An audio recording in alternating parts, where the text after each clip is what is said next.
നന്ദുമോൾക്ക് ഒരു പണപ്പെട്ടി നേടിക്കൊടുക്കാൻ കിടഞ്ഞു പരിശ്രമിക്കുകയാണ് ചേട്ടന്മാരായ സിജോയും സായും. എന്തൊക്കെ തന്നെ സംഭവിച്ചാലും പെട്ടി കുഞ്ഞു പെങ്ങൾക്കെന്ന് തന്നെ പറഞ്ഞ് വിശ്വസിപ്പിച്ചിരിക്കുകയാണ് ചേട്ടായിമാർ. ബിഗ് ബോസ് ഹൗസിൽ വന്നിരിക്കുന്നത് ഗെയിം കളിക്കാനാണെന്ന് മറന്ന് പണപ്പെട്ടിക്കായി മാത്രം കാത്തിരിക്കുകയാണ് നന്ദൂട്ടൻ.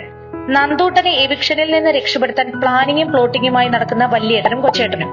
റാങ്കിംഗ് ടാസ്കിൽ തന്റെ ലക്ഷ്യം വീടാണ്, അതുകൊണ്ട് എനിക്ക് 1ാം സ്ഥാനം വേണം എന്ന് പറഞ്ഞാണ് വന്നത് നന്ദന. വീടില്ല എന്നതാണ് 1ാം സ്ഥാനത്ത് നിൽക്കാനുള്ള യോഗ്യത.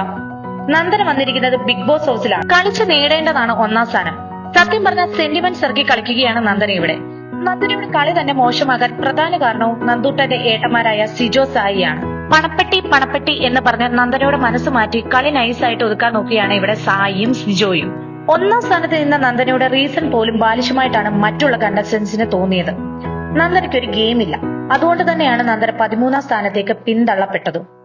വൈൽഡ് കാർഡ്സ് വന്നതിൽ ഇപ്പോൾ ഒരു ഗെയിമും ഇല്ലാത്ത ആൾ നന്ദന മാത്രമാണ്. 60 ദിവസം വരെ ബിഗ് ബോസ് ഹൗസിൽ നിന്നപ്പോഴും താൻ ചെയ്ത ഗെയിംസ് പറഞ്ഞിരുന്നുവെങ്കിൽ എല്ലാവരും അംഗീകരിച്ചേനെ. സ്ട്രെങ്സ് പറയുന്നതിന് പകരം സ്വന്തം വീക്ക്നെസ് പറഞ്ഞ് സ്വന്തം കുഴി തോണ്ടിയിരിക്കുകയാണ് നന്ദന.